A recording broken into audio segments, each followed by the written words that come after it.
सृष्टि बचपन से ही दिखने में सुंदर नहीं थी, लेकिन अमीर बाप की बेटी सृष्टि पर उसकी मां जान छिड़कती। मेरी बेटी कितनी प्यारी है, भगवान सबको सृष्टि जैसी बेटी दे। सृष्टि धीरे धीरे बड़ी होती है। एक दिन सृष्टि की सहेली कहती है, तू दिखने में कितनी अजीब सी है, लेकिन मैं जानती हूं हम सब में सबसे अच्छी शादी तो तेरी ही होगी। तेरे पापा अमीर जो है। और बता नहीं सकते यार, दहेज तो हर कोई देता है, ये क्या ज्यादा ले जाएगी अपने पति के लिए? अरे बड़े शहर में कोठी है इसके पापा की। अरे पापा की है ना, कौन सी इसकी है? इसकी होती तब तो कोई भी लड़का इससे शादी कर लेता। अरे पापा की मतलब पापा की है तो मेरी ही है ना? किसने कहा? अब तेरी तो तब होगी ना जब तेरा भाई ना हो। वैसे भी शादी के बाद सारी प्रॉपर्टी भाई के नाम होती है। सृष्टि समझ जाती है कि उसे किसी भी हालत में माँ बाप की सारी प्रॉपर्टी को अपने नाम करना है, लेकिन कैसे? एक दिन सृष्टि का भाई शीनू कहता है, बहन क्या कर रही है? तुझसे एक बात करनी है। अरे हाँ हाँ करना, मैं तो तेरी बहन हूं। बहन मेरी लाइफ में ना एक लड़की है, बहुत अच्छी है। मैं सोच रहा हूं माँ और पापा से बात करूं शादी के लिए। सृष्टि को समझ में आ जाता है कि भाई की शादी होते ही भाभी उसे एक दिन भी घर में बर्दाश्त नहीं करेगी। क्या बात है भाई, बताना कौन है वो? यार वो बहुत अच्छी लड़की है, पढ़ी लिखी है, मेरे साथ जॉब भी करती है, बस एक प्रॉब्लम है। प्रॉब्लम? क्या प्रॉब्लम है भाई? यार वो शादीशुदा है, लेकिन उसके पति ने उसे सिर्फ इसलिए छोड़ दिया क्योंकि उसके माँ बाप दहेज नहीं दे पाए। सृष्टि ये सुनकर न जाने क्यों खुश हो जाती है। अरे भाई तो क्या हुआ, लड़की तुझे तो पसंद है ना? शीनू को लगता है कि बहन उसे समझ रही है। वो इस बात से अनजान होता है कि उसकी बहन की मंशा पूरा घर हड़पने की है। सृष्टि अपनी मां से कहती है, मम्मी मुझे तो बहुत चिंता है, पता है शीनू क्या कर रहा है? अरे क्या कर रहा है? वो तो काम पर जाता है और वापस घर आता है। नहीं ना माँ, वो यही तो नहीं कर रहा, बाकी सब कर रहा है। आपको पता है उससे प्यार है, और वो भी एक शादीशुदा लड़की से। ये क्या हो गया? मैं सोसाइटी में क्या मुंह दिखाऊंगी? अरे तेरे पापा तो यही कहेंगे कि मैंने ही उसे बिगाड़ दिया है। माँ देखो मेरी बात मानो, पापा पर भी विश्वास करने की जरूरत नहीं है। अब आप ही बताओ, पापा इतनी देर घर के बाहर रहते हैं क्यों? बोलो। अरे बेटा वो तो नौकरी करते हैं ना। तू बहुत भोली है माँ, पापा का ऑफिस तो 7 बजे खत्म हो जाता है, लेकिन देखो कितनी देर से आते हैं। अरे नहीं नहीं बेटा, ऐसी कोई बात नहीं है। सृष्टि माँ को एक औरत से बात करते पिता की फोटो दिखाती है।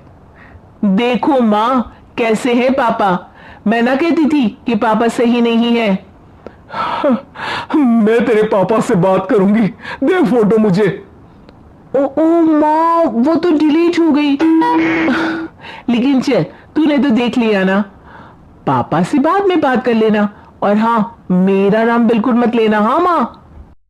अब क्या था, सृष्टि के माँ और पिता के बीच झगड़ा होना शुरू हो जाता है।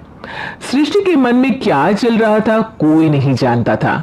एक दिन, माँ सृष्टि के लिए एक लड़का देखा है, वो लोग शाम को उसे देखने आने वाले हैं। और हाँ माँ एक खुशखबरी, मैं और पापा मिलकर एक नया बिजनेस ट्राई कर रहे हैं। शाम को लड़का आता है, सांवले रंग का। सृष्टि को तो बिल्कुल भी पसंद नहीं आता। लड़की की मां कहती है, लड़की का चेहरा तो कोई खास नहीं, लेकिन अगर मेरे बेटे को आप लोग सेटल कर दें तो मैं उसकी शादी आपकी बेटी से करवा दूं। सृष्टि को लड़का बिल्कुल पसंद नहीं था, उसे भाई पर गुस्सा आ जाता है। लड़के वालों के जाने के बाद कहती है, माँ देखा शीनू मेरे लिए कैसा लड़का लेकर आया, न दिखाने लायक न सुनने लायक, सेटल भी नहीं, वो भी हम करे। अरे माँ, मैं जानती हूँ ये मेरी शादी किसी भी घर में क्यों करवाना चाहता है। अरे कैसी बात कर रही है बहन, तूने तो देखा ना, लड़के को मैंने ही मना कर दिया तुझसे शादी के लिए। जिसने लड़का बताया था उसने उसकी बहुत तारीफ की थी। बात आई गई हो जाती है, लेकिन सृष्टि का मन शांत नहीं होता। क्या करूं, कुछ समझ में नहीं आ रहा। मेरी शादी हो गई तो ये लोग पूरी प्रॉपर्टी शीनू के नाम कर देंगे, मेरे हाथ तो कुछ लगेगा ही नहीं। तभी सृष्टि को आइडिया आता है। वो किसी वकील को फोन करती है। जी देखिए, अगर आपके मम्मी पापा का तलाक हो जाता है तो आपके पिता की आधी प्रॉपर्टी आपकी मां के नाम हो जाएगी, फिर उसे वो किसी को भी दे सकती है। सृष्टि अब मां को बेटे के खिलाफ भरती है। मां, शीनू पर नजर रखा करो, वो जिस लड़की के प्यार में है ना वो शादीशुदा है। यहां आएगी, सारा पैसा, रुपया, जमीन, जायदाद सब हड़प लेगी। पापा का भी हाल तुमसे छुपा नहीं है। ऐसा ना हो कि मैं और आप एक दिन सड़क पर भीख मांगे। हे भगवान, मैं तो जीते जी मर जाऊंगी अगर ऐसा हो गया तो। ऐसा हो गया नहीं मां, ऐसा ही होगा। अभी समय है, आगे का सोच लो। मैं तो कहती हूँ पापा से आधी प्रॉपर्टी लेकर अलग हो जाओ। पापा की आधी प्रॉपर्टी भी हम लोगों को अगर मिल जाती है ना तो अगले 7 जन्म सफल समझो।